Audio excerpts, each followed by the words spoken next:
एक आश्रम में गुरुजी अपने शिष्यों को शिक्षा दे रहे थे। उसी में एक बहुत ही आलसी शिष्य था। उसे आए 3-4 दिन हुए थे। हर चीज़ में वो आलस करता। एक दिन क्या हुआ कि गुरुजी सुबह नहा धो के अपने आसन पे बैठ गए, तखत पे, चौकी पे बैठ गए पूजा के लिए। तभी उनको याद आया कि तुलसी दल तो लिया ही नहीं। तो उन्होंने अपने शिष्य 2 शिष्य को जा रहे थे तो उनको बुलाया, इधर आओ। बोले जी गुरुजी। बोले हम तो पूजा पे बैठ गए आसन पे, अब उठ नहीं सकते हैं, तो एक काम करो, जाके तुलसी दल ले आओ। तो दोनों एक दूसरे को देख रहे हैं, मतलब पहला वाला बोल रहा है कि ये जाए और दूसरा वाला बोल रहा है कि ये जाए। गुरुजी ये दोनों की देख रहे थे, इशारे जो कर रहे थे वो लोग। तो गुरुजी बोले ये लोग जा नहीं रहे, तो उन्होंने एक को संबोधित करते हुए बोले जाओ ले आओ तुलसी दल। कह रहा तुलसी दल कैसा होता है तुलसी दल? तो दूसरे ने कहा तुलसी दल नहीं देखा है? तो उसने कहा नहीं, मैंने नहीं देखा है। तो दूसरे ने सोचा कि अब गुरुजी मुझे भेजेंगे, मैं क्यों जाऊं? तो बोला तुलसी दल नहीं देखा है? बोला मैंने नहीं देखा है। तो गुरुजी बोले तुम जाओ ले आओ। कहने हाथ लंबा करके बताया, इतना बड़ा होता है, नहीं देखा है। गुरुजी समझ गए कि दोनों की चालाकी, मतलब वो दोनों नहीं लाना चाह रहे हैं।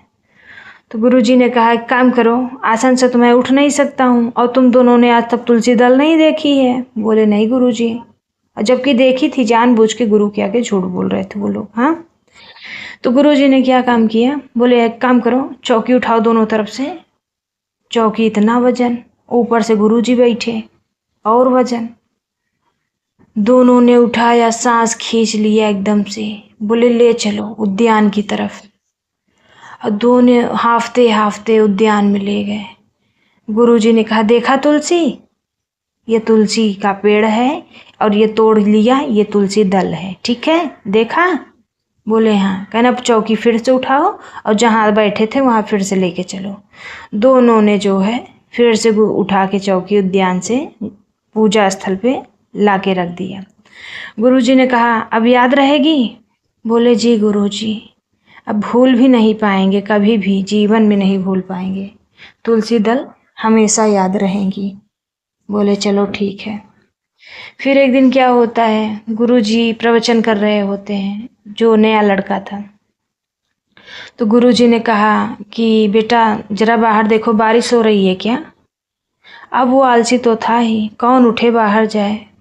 कह रहा गुरुजी, ये जो आपके बगल में बिल्ली है अभी अभी बाहर से आई है, इसको छूइए, अगर पानी होगा इसके ऊपर तो समझिए बारिश हो रही है, और अगर नहीं पानी होगा तो समझिए बारिश नहीं हो रही है। गुरुजी उसको देखते ही रह गए।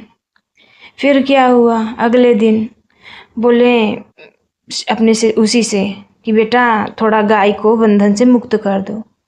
कह रहा गुरुजी, आप तो मेरा बंधन मुझे मुक्त कर रहे हो, मैं कौन हूँ? मैं तो आपका चेला हूँ, मैं कौन होता हूँ किसी को बंधन मुक्त करने वाला। एक काम करिए, जैसे आपने मुझे, मतलब मेरा बंधन मुक्त कर दिया है मुझे, आप गाय को भी बंधन मुक्त कर दीजिए।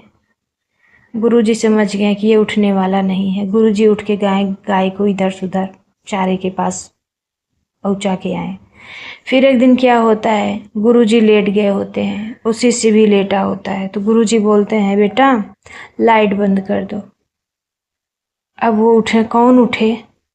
कह रहा है गुरुजी मुदऊ आँख कतऊ क्यों नाही, आँख बंद कर लीजिए, अंधेरा अपने आप हो जाएगा, लाइट को मत देखिए। गुरुजी उठे, लाइट बंद करके फिर लेट गए।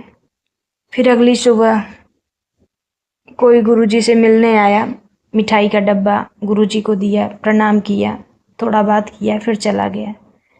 अब मिठाई का डब्बा लिए हुए गुरु को वही शिष्य देख लिया, और गुरुजी भी देख रहे थे कि वो देख रहा है। गुरुजी ने उसे बुलाया कि बेटा इधर आओ, ये डब्बा ले जाओ, सबको प्रसाद बांट दो। वो दौड़ करके आया। गुरुजी ने कहा कि मैंने तुम्हें कई बार बुलाया तब नहीं आए अभी। कह रहा गुरुजी मैंने 3 बार आपकी आदेश नहीं माना, चौथा नहीं मानूंगा तो चौपट हो जाएगा।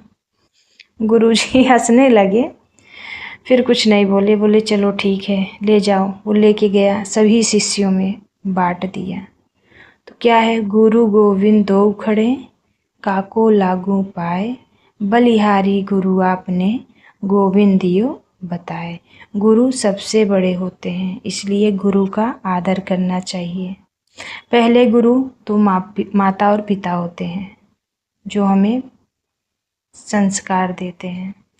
दूसरे गुरु होते हैं जो हमें शिक्षा देते हैं, तो उनकी बात हमें टालनी नहीं चाहिए।